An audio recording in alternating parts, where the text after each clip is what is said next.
What's up guys, it's Nicholas aka the New Ninja here, and today we're going to be taking a look at the Acer Predator xb241yu monitor.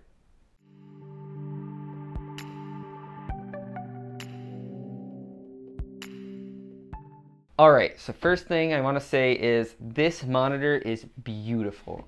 This was my first high-end monitor. My other monitors were just kind of but this one it's expensive too. I'm going to state that first off. At the current moment, it's about $500 on Amazon, which is what I actually paid about 2 or 3 months ago. This is the 2016 version. There is a 2014 version and a 2015 version, I believe, that have thicker bezels. But so if you're looking, make sure you get the right model year, because you might be able to find the older ones cheaper, but the bezels on this are insane. Like it's crazy. So let's talk about looks first. Speaking of bezels. So, obviously the stand, you can see it's a very gamerish stand. I guess that's the easiest way for me to put it. It's a little bit out there. It is burnt orange. I like that. It's very unique, and that's what I like about it. I know some people are going to say that they don't like it. It's a little bit weird. So, moving up the stand, and as you can see, the monitor does shift up now. I'll touch on that in a second. There's a hole for cables to route through. Makes it a little bit neater, so that everything's coming straight up and then into where the ports are. I'll touch on what ports we have in a second. So the stand obviously allows this monitor to move up and down a very good amount. I mean, I'm impressed with how low it goes and with how high it goes. And even when the monitor is at its top height, it doesn't feel tippy. The monitor does have a very good degree of tilt. I just turned it on. Oops. Does have a very good amount of tilt. And it can go into portrait mode. Alright, so let's talk about the aesthetics of the panel itself.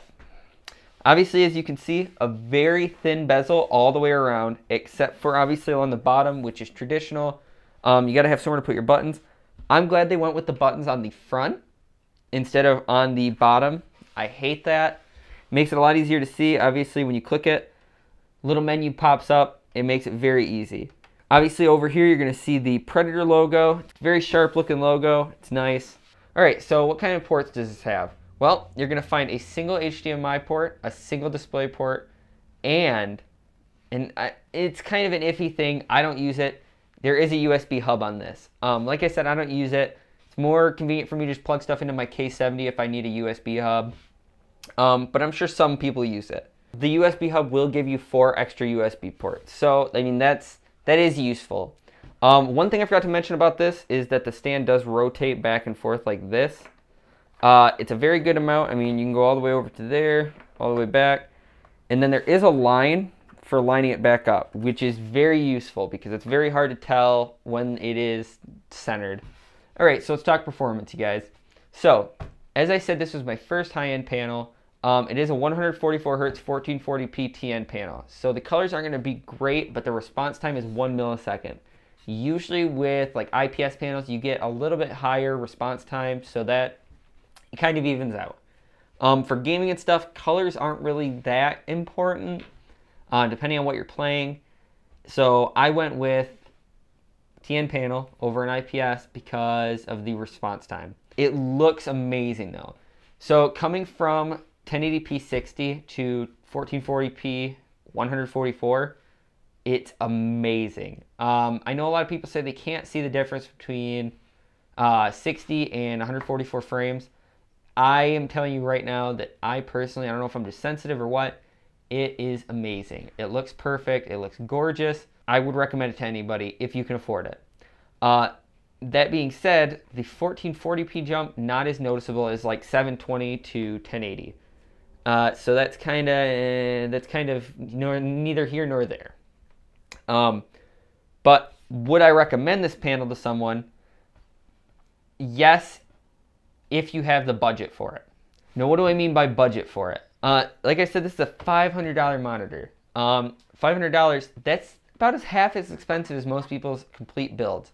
So if it's your first build, you don't have a computer to use it on yet, don't take $500 out of your budget to go out and buy this panel. If you already have a nice build like I did, 1070 6600K, you're not taking money away from your budget, go for it. If you have the hardware to push it and you have the money, it's worth it. But for that $500, you can almost buy a 1080. So you gotta kind of weigh the options. But like a mouse and keyboard, you're also not gonna be replacing this every year. So once you buy a panel like this, if it's a nice panel, you're gonna be keeping it around for a while. So it's kind of that trade-off. You gotta kind of decide, is it worth it to you? Obviously, it's sitting next to me, it was worth it to me. Yeah. Well, guys, that's it. I know this is a bit shorter review. It's not really a review, it's just kind of an overview. I don't like doing reviews, really, unless there's something glaringly wrong with something. I just want to show you guys this monitor, kind of get a chance to test out the new lav mic that I have on, obviously. It's hooked up to the H4n Pro. This is not the final microphone that I'll be going with. I will be going with a shotgun mic still. I just haven't received it yet. But so hopefully this sounds good. It looks good. Tell me if you guys have any comments down in the description. Thank you guys so much for watching. Make sure you subscribe if you liked the video. I'm hopefully going to be coming out with a lot more of them. And definitely leave me a like if you liked it. Leave me a dislike if you didn't. Twitter and Instagram are in the description. Make sure you check those out. Posting a lot more on those lately, trying to at least. Cool pictures of Orion up there with the custom painted PCI slots, and yeah. So thank you guys so much for watching. Hope you guys are having a wonderful day. I know I am. And see you guys in the next one.